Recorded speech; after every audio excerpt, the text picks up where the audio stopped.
Welcome back to Jessy Junction. I'm your host, MC Jessy, and just as I had promised you and as you requested, mukasema mnataka niwalete this wonderful woman, the top detective, the only woman detective we have in this Kenya. One and only Madam Detective Jane Mugoh is on Jessy Junction. Detective, Hi. karibu sana kwenye Jessy Junction. Thank you very much. Si kujua we ni popular hivi. Kwa nini? Si watu wameniambia tulete Jane Mugoh, mwambie akuje, mtafute, tulikuona na yeye kwa picha. I appreciate them. Yes. Have you been? All right, thank you. Good to see you. Good to see you too. I hope hapa hakuna upelelezi. No cameras, nothing. It's the two of us. Just the two of us. Yes. Na saa ile nilikuambia ukuje kwenye Jessy Junction. Ulichunguza kipindi? I just want to know, definitely. I've been following you, been one of my fans. So I knew I was safe and easy to come and meet you. Yes. So na ukufanya detective ingine kujua mahali tunaenda kurecord, nini imefichwa, au kufanya hizo?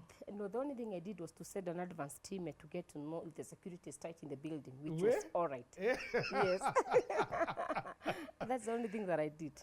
Yes. Na sasa nikuulize detective, even before you go further to kwenye umetoka and all that, yes. You know you are very, very popular in this country. I'm not aware. You are very popular. Facebook yako ndio hiyo, watu wako huko Instagram. Yes. And now that you are that popular, yes. Unawezaangaje kufanya kazi yako ya detective? Basically, Jessy, I stopped being an undercover agent. I stopped doing private investigator, but I cannot change my title. I have mentored people, I've trained people who do investigation work. Mine is to meet clients, guide them, and issue reports to clients. I basically don't go out. You never see me out investigating on a matter, be it criminal, be it mischief, unless a case that needs my attention, a case of interest. That's when you see me out, maybe in a police station, or maybe sometimes the media wants someone to address them from my company, but it's in rare cases. I don't do investigation anymore. I have mentored people. I have young detectives who are undercover. Nobody knows them. They have never been to any media platform. So talking of you mentoring people, yes. You have ladies that are detectives. Yes, I have. In your I have company. Beautiful, intelligent women. Yes. Wow. Na ni wewe ndio unawatrain? I do it myself because somebody also mentored me. Yes. So did you, now that you know, yes. Now that you know, that now that we know you train people, yes. And you are a senior detective, yes. Experienced detective, yes. Hii yote mambo ya udetective, yes. Ulitoa wapi? Did you plan uamue wacha niende shule nikasomee? Yes. How did you become a detective? To be honest, I never woke up and said I want to be a detective.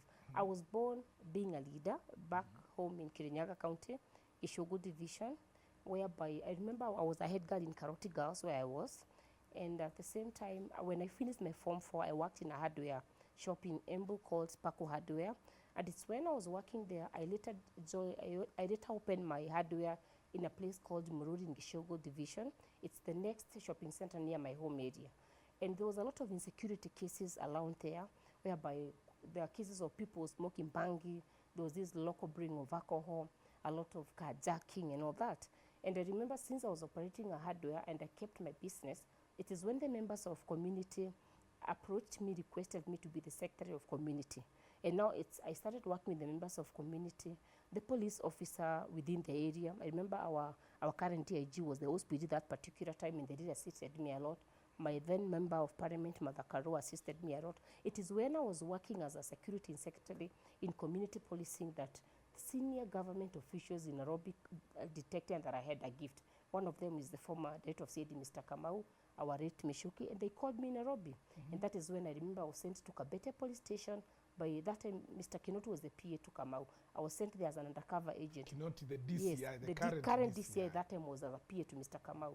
And then he was the person who sent me to Kabete police station, and I was working with the police officers as an informer. I learned how to drive in Kabete police station. I learned a lot of work. And still when I was there, I wanted to get to understand the law, to understand this work of detective. I remember our former minister sending me to Kimathi, whereby he paid for my first school fees because I didn't have money, and I did criminology in Kimathi University. That's Wait how. a minute. How old were you that time? Because I hear you now, umemeet wakubwa sana. Yes. How old were you that time when you were in Embu working? Yes. Ndio uanze kukuja kwa polisi? 22 years old. I was a small girl. So, now that it was in your blood, Yes. kwa sababu nasikia everything that umefanya is Yes. all about being a detective and Yes. all that. Yes. Just taking you back a little bit in high school. Yes. Ukiwa high school ulikuwa unajipata unapeleleza watu. True. I used to do that. I remember actually my ex-PA, who is now married, she used to tell me, when she came to work for me, she told me, detective, I remember when you were the drum captain, you used to tell us to kneel down when we are ready, not to get for preps. And she told me, I want to work with you because it was you telling me to kneel down that made me to be who I am. She's currently a lawyer. A student akakuja. Yeah, we used to tell them when we are late for preps in Karoti, that is what our headmistress, Mrs. Jaggi, taught us. If you are late to attend the preps, kneel down so that tomorrow you are not late. And that's how Karoti girls are disciplined. Look at the Karoti girls that I'm talking about, akina Mother Karua Wangongireshi, akina our rate Mukamigyosha. We are brought up in being disciplined girls, intelligent girls, and God-fearing girls. Karoti girls. Yes, that is where I was. Na umekutana na wengine wenye wametoka Karoti girls wenye. Wengi sana. Beautiful girls, intelligent women, I can't even mention. Others out of the country, yes. But let me ask you, ukweli detective. Yes. You know, when I was in high school, Yes. mwenye alikuwa anatupeleleza ama tuchunga prefects, walikuwa wanaitwa cops, wanaitwa mapolisi. Yes. Wengine walikuwa wanautiaji. Sasa ukiambia your fellow students wa kneel down, Yes. hawakuwa naona ni kama huyu ni ule. But even me, when I joined Karoti in Form 1, some other seniors told me to kneel down. The ones who are ahead of me. So I grew up knowing in Karoti, when you're ready for preps, you kneel down. I grew up in Karoti knowing that you must be able, if you're not a Christian union, if you're not being a Catholic, in Catholic action, you must be somewhere. You must be a Christian in Karoti. Na hiyo time shule in Yes. Karoti girls. Yes. Hakuna wasichana walikuwa nakwambia Jenny chunguzie boyfriend wangu ako Kangaroo boys. Yes. Na nakuanga siamini kama maybe ako na kadem Kangaroo girls. Hakuna wenye walikuambia wachunguzie. No, the only thing we used to do is when maybe some guys from Kagaro boys, I hope you're not, maybe somebody somewhere, some people somewhere did it in Kagaro girls, from Kirogea boys, from Kenyaga boys, from these high alliance boys, they could send the same letters to the same student. And they could come to me and I could tell them this is how we do the letter back to bust the guys. So that we did a lot in Karoti. If you are a guy, you even know it's happening in social media, Jessy. You find a guy sending the same message to the same girl. Different girls. The same message, DM, WhatsApp. So I was able after Form 4 with one of the ladies that who I've grown up with. She's currently a teacher. We did a certain guy trying to play with our mind after Form 4, and we gave him the same date. After that, life never became the same. He's the best man right now, who's trying to play with us, with my best friend. So when you are good, which is the boys' school Karoti girls? It was Kenyaga boys. Kenyaga and boys. Mutiria was also there. That was near, Na yes. sasa, Yes. wewe when you are growing up as a young girl, high school, coming on, kabla hata ukue sasa huyu detective tunajua saa hii. Yes. Wale vijana walikuwa na katia. Yes. Wote ulikuwa unawachunguza? Kabisa. They used to fear me a lot actually. But we used to be very good friends. Some of them are still my buddies up to now. But I'll never give a date to you before I know who you are. And again, I was also this type of a girl who is strict, God-fearing girl. If I'm not in church, if I'm not at home, maybe I'm fetching firewood somewhere. And again, remember, after that, I also wanted to become a nun. I went for 6 months and I trained, but I could not finish. No. Yes, Jessy. You wanted to become a nun? Yes, I needed to. Even before. Sister Jane Mugoh. Yes, I am. I was sorry, but I'm still a sister even. Nun wakatho. Kwani uamini nini unafanya ustuke? Unajua Yaani unakaa kama uamini. sasa I could be the best nun if I were Mother Teresa. Unaenda kupea watu sakramenti. Si unajua nun also sometimes when watu ni wengi kwa kanisa and the priest yuko and nun pia wanaendaga kusaidia priest kupeana nini? Sacrament. Wewe I think wewe ungefukuza watu. Hakuna kufukuza. Because if you're doing the right thing, why? Unapea mtu unaangalia huyu hajakuja confession 2 weeks. Songa. Kando. We. No. None. I'm that type of a humble girl from a humble background. Only that maybe the criminals, the hypocrites, the dishonest feared in Mugoh. But I think I'm one of the best women. Why did you can be become around. a nun? Why? But I went there and then I'm talking about now the senior police officers noticing a talent in me, and they called me. That's why I came to Nairobi. Also, the detective will Yes, yes. I is could not what continue. made you not become a nun. Yes, and also there are those few things that I was there still. There's something in the community. It's needed to be done. Remember, I was the sector of Mururi, community policing when I was 21 years old. So Yes. there's no way part-time, I'm in school, I'm in college, I'm in the seminar, and at the same time, I'm being called to do work. So I chose to serve the community because I also need that freedom. Yes. Yes, I could not serve the two masters. Yes. I didn't know you were almost becoming a nun. I was almost becoming a nun. Actually, there are people who call me Medatelesa. Like they nickname that back at home. Oh, because and now we can see with the work that you're doing Yes. in the community now, Yes.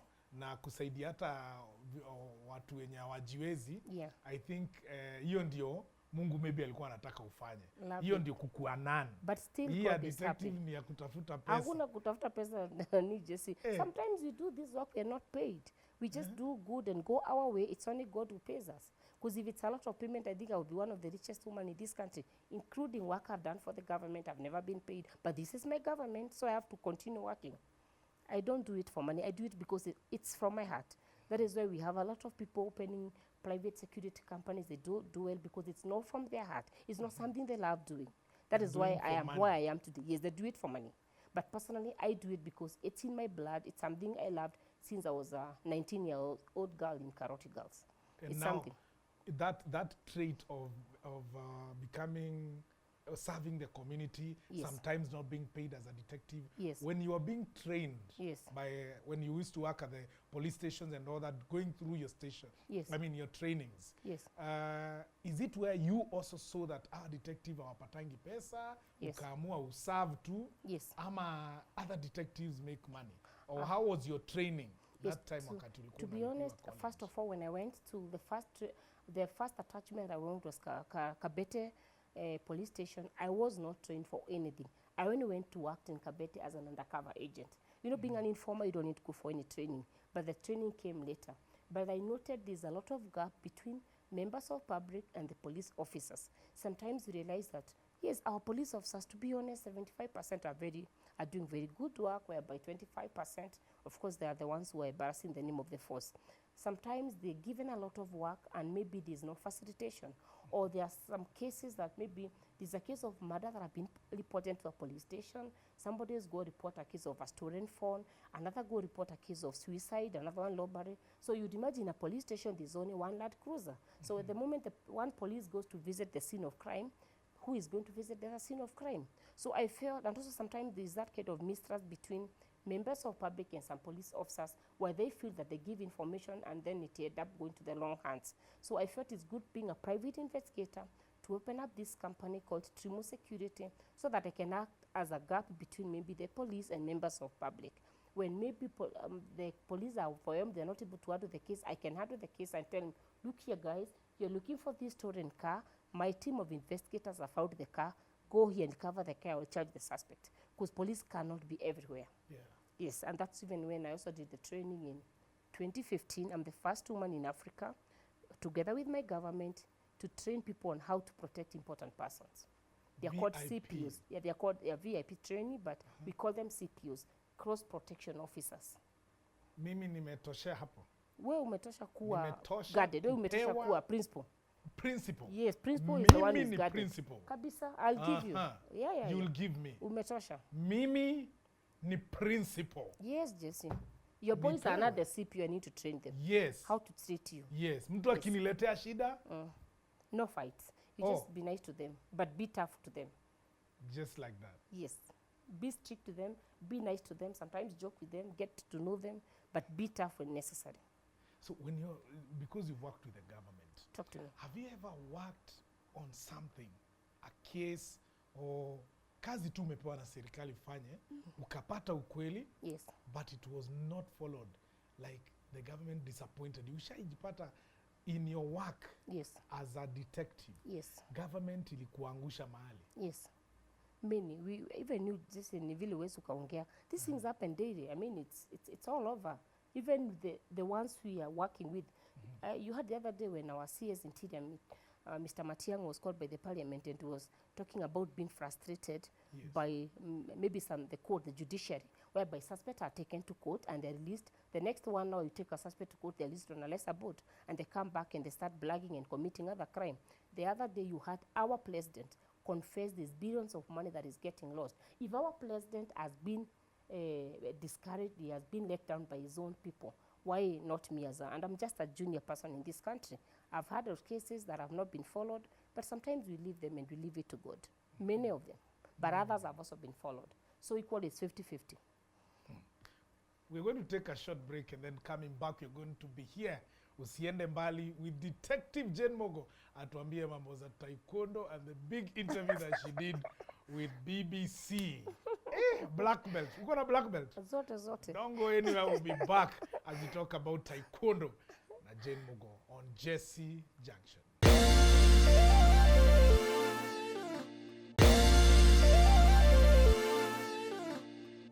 Welcome back to Jessy Junction.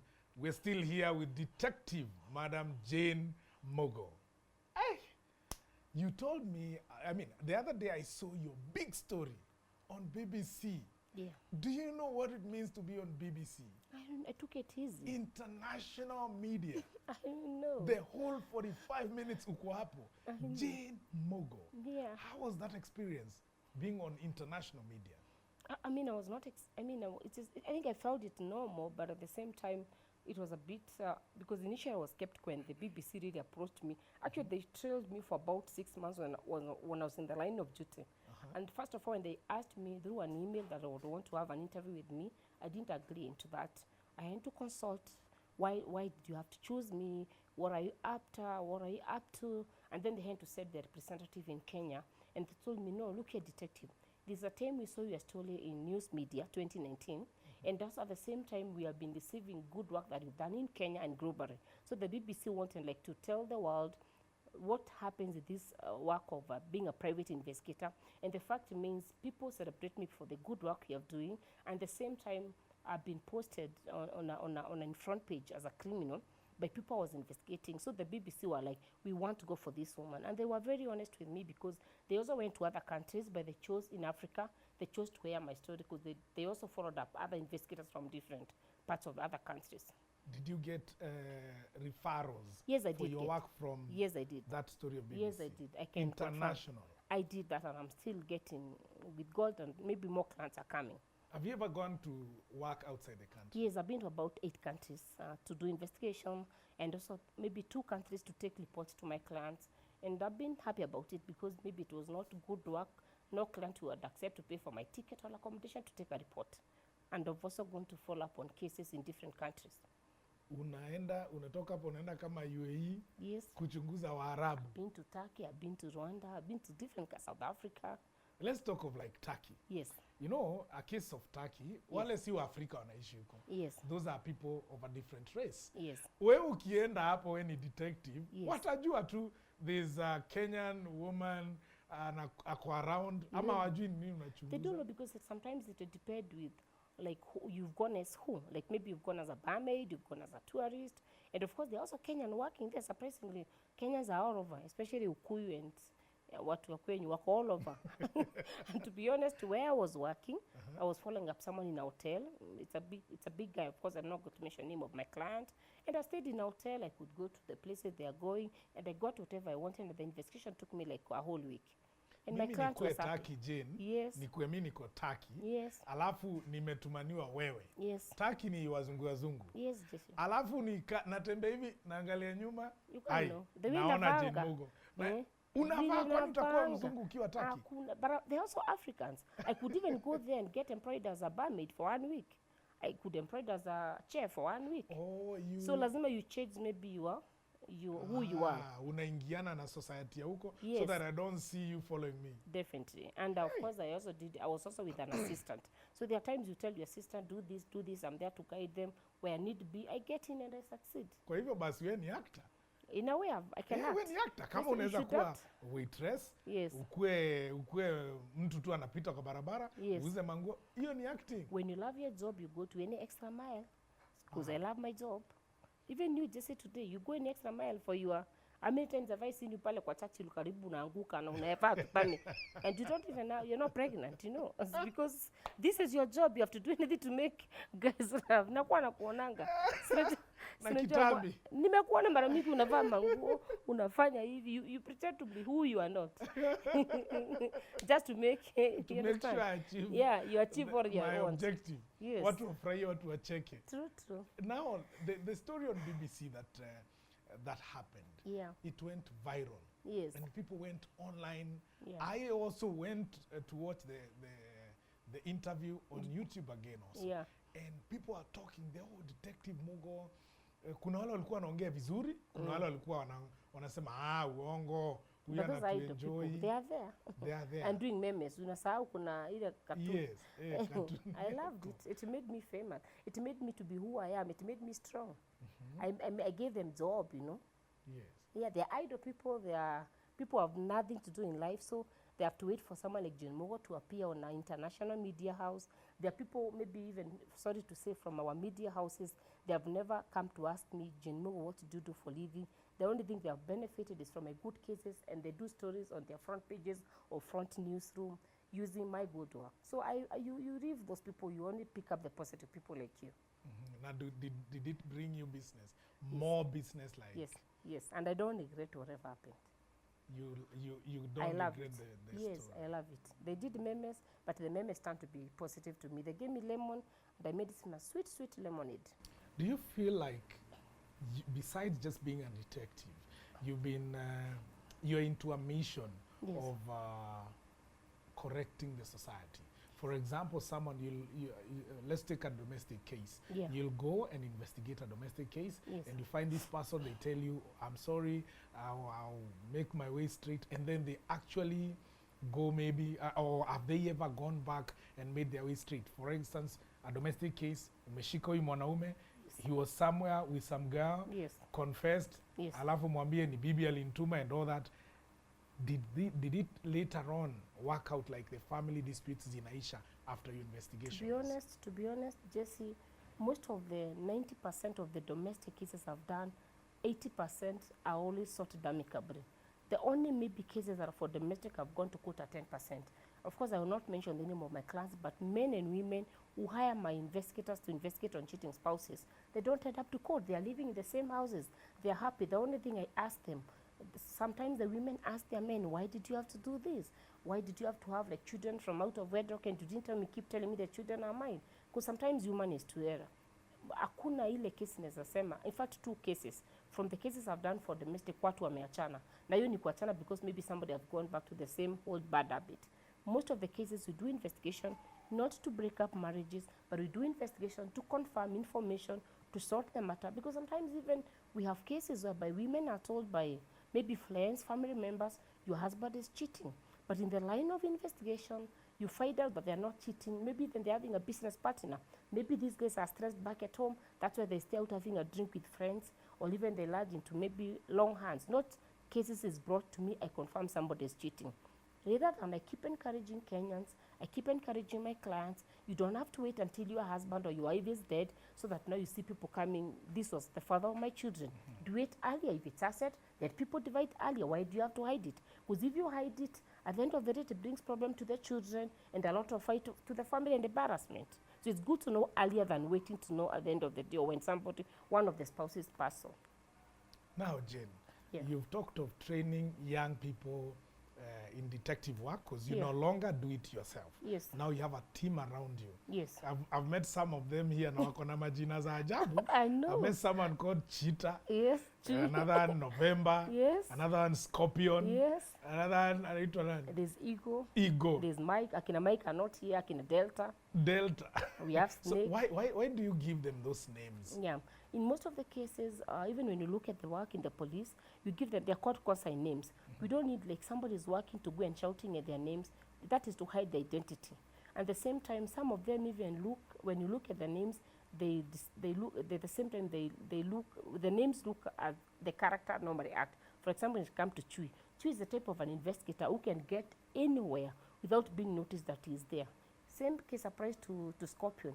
So it depends with the work you're doing, the department you are in, and at the same time, we don't want everyone to know maybe the type of names they are, even for protect their security at the same time. Well, I've followed you on social media and I've realized you don't shy away from sharing your family. Yes. your sons and what tunawaona. Yes. Is there any of your children when are interested into the work of being a detective? Yeah, my last born is called August. It's and called August. August Kamadi is actually he's already nicknamed police in their school because he wants to be a cop and a senior detective when he grow up. Is it his real name or it's a code name? No, August? that is his real name, but he also has a code name.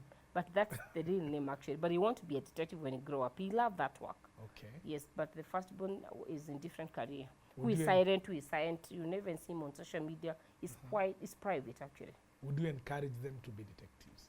I will always allow them to do what they love to do because like the firstborn wants to be, he's an IT guy, he also wants to be a pilot. You know, you can't force a child to have to get into talent they don't love because it's going to discourage or it's going to discourage them or mess them up. So you allow them to do what they love. And now your children, Yeah. how much influence do they have in your life as a detective? Do you sometimes get afraid that maybe you've gone to investigate a criminal case, a serious one, Yeah. and maybe those people are not happy with what you're doing, Yeah. and you're posting your children on social media? Yeah. You're never afraid that such people might harm your family? No. I used to be afraid before. Jesse, to be honest, if you look at social media pages, I was not on social media 2018. I got into social media officially 2019. I used to work an undercover person.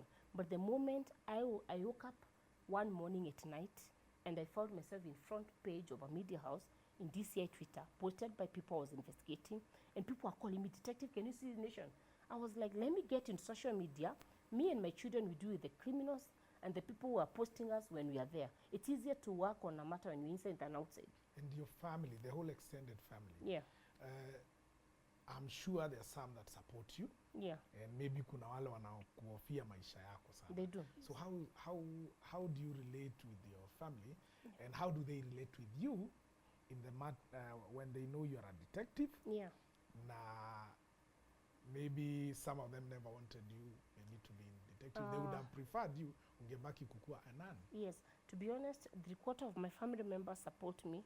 But of course, I have those kind of family members. Of course, they are like, they fear for my life. They are not comfortable. I have even others who have told me to leave social media. And I asked them, when I was posted on social media, did you talk about it? If I die today, maybe I was that time, and by then I was saved by police officers I was working with. I was working with some media personality from the Citizen 2019. Could the Kenyans or the world have known what I was doing? So it's better for me to stay there, fight for my name, fight for myself, encourage other people that even if somebody tries to tarnish your name, provided you're doing the right thing, you're working within the law, God will always protect you. Yes, there are those even, maybe they even fear talking to me because they're like, hey, your work, maybe you're tapping us. There are those even you see me in family gatherings and they are not comfortable. But I'm talking about 3/4% of them, they are cowards. But that's my career. I put food on table. That's how I support the poor. That I support the old. I fight for players and all that using my career. I'm trying to be a businesswoman. I'm trying to do a lot of things, Jessy, but I could not make it. So let me get to be a fighter. The line that you love. Because I love it and I'm comfortable. Yes. Now, kwa hii kazi ya detective, Yes. kuna wale wanachimbiaga wengine huko ndani. Kabisa. Huh? Briefcase. Briefcase. We have briefcase investigators who are not trained. They have no offices. Like you ask someone today, where is your office? They have nowhere you can call an office. We have those guys who are given cases, they fail to deliver. And what do you expect when they see me being given big cases, maybe from the government, from institutions, from big companies, big individuals? Of course, they're not bitter with me. So kuchimbana, and I believe just even the media, it's there. It's all over. But what I know, I always ignore them. I don't want to concentrate with haters. Even social media, I prefer concentrating with positive people so that we can move forward. Wow. Na Yes. sasa kwa hiyo kazi ukiwa huko, when Yes. unapeleleza, Yes. there's some places umevaa kama kamsichana fulani. Those times. And since you started, Yes. ukiwa a young girl, Yes. mpaka saa hii, you've never encountered a case whereby you're investigating this guy. Hata we mwenyewe unaangalia jeni unajiambia, kai, nie, this guy looks very nice. And then he also finds you very attractive. Hakuna mahali umeipeleleza and then the guy falls in love with you. It is not one time. There's even a guy I used, honestly speaking, I don't even want to remember that. There's a guy I went somewhere and I was targeting a picture of a suspect. The way we sat with you, the guy is, I don't want to mention, it's a public figure, those days, yeah? And I told him, like, I need a picture with you, and the suspect were behind. Of course, we are not targeting this guy, we're targeting the suspect. So I had to go next to the guy, pretend to have a drink and have a picture to target the guy.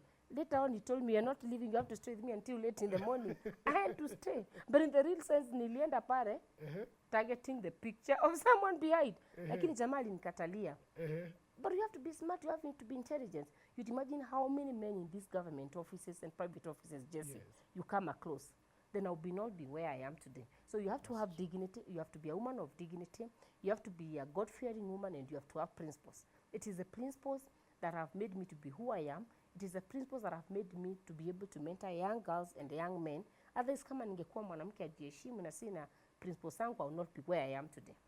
And so those things happen, Jessy. I will never tell you they don't happen. Wanakupenda. Ni kawaida. Unawaambia wewe niko kazi. Kuwezi ukamwambia unafanya hilo unafanya, unampatia tu date, ikifika pale unamtafutia makosa. Anafanya makosa kabla. Unamtafutia. Sasa unajua kimtafutia mnaachana tu, but polite. Si wasichana wa Nairobi wanatufanyianga hivyo. Lakini sasa unajua makosa hiyo yangu ni ujute. Sasha kutafutia makosa. Hapana, lakini sinaona nilikuwa umepostna na Jane Mugoh kwa Instagram. Don't never talk to me again. Na tuko 6,000 za transport. Umemtumia. Kumbe amelipa bed sitter huko Lumumba. That is why you need to do a background check using my company before to those two girls. So that tujue kama kametumwa ama kakutaki mazuri. We do a background check actually. That's amazing. And Jane Mugoh, I must say, from what I've seen you post and what you say about yourself, and from what we've been talking today, I've just realized that you talk about God a lot. Yes, I do. Religiously, unaongea. Yes. Mungu hapa na to protect. Yes. You are that religious. I am that. I am that type of a woman if God come down today. I don't know what I will fight with my God for, to be honest. What is it that you'd like Kenyans to know about Jane Mugoh that they don't know? Maybe they had mistaken you for something. Yeah. Who would you like Kenyans to know you for? I mean, what would you like Kenyans to know you for? Yeah. I think I have so many things about myself, but at the same time, do I talk about myself, or my work should be talking about myself? Because to be honest, I'm one person, I'm a giver, I'm a great giver. I love sharing to community. That's one of the reasons I'm actually a director of 2 children's home. In Moja, it's in Kayore, it's called Baraka. The other one, I'm a sponsor in a children's home in Nairobi called Zion. I've been to Kirinyaga County, we have a Good Faith Children's Home. I'm also a director